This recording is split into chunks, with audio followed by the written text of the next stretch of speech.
قرآن کو تھامنا شیطان کی گمراہیوں سے بچانے کا ذریعہ ہے۔ پھر استعاذہ یعنی تعوذ والی دعائیں جو ہیں، اعوذ باللہ من الشیطان الرجیم، اور اسی طرح جو دیگر دعائیں ہیں جن میں شیطان کے وسوسے، اس کی پھونک اور تھوک سے پناہ مانگی گئی، من ہمزہ ونفخہ ونفثہ، اور پھر شیطان کو برا بھلا کہنے کی بجائے اللہ کی پناہ لینی چاہیے، کیونکہ شیطان بہت خوش ہوتا ہے جب ہم اس کو برا بھلا کہتے ہیں، کیونکہ وہ سمجھتا ہے میں کامیاب ہو گیا ہوں، جو میرا مشن تھا وہ پورا ہو گیا۔ پھر یہ ہے کہ بیت الخلاء میں جاتے ہوئے تعوذ پڑھنا چاہیے، اللہم انی اعوذ بک من الخبث والخبائث۔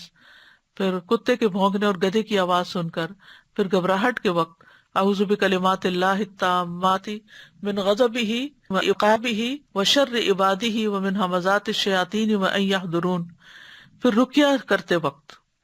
مسجد میں داخل ہوتے وقت، کسی منزل پہ اترتے وقت، برا خواب دیکھتے ہوئے،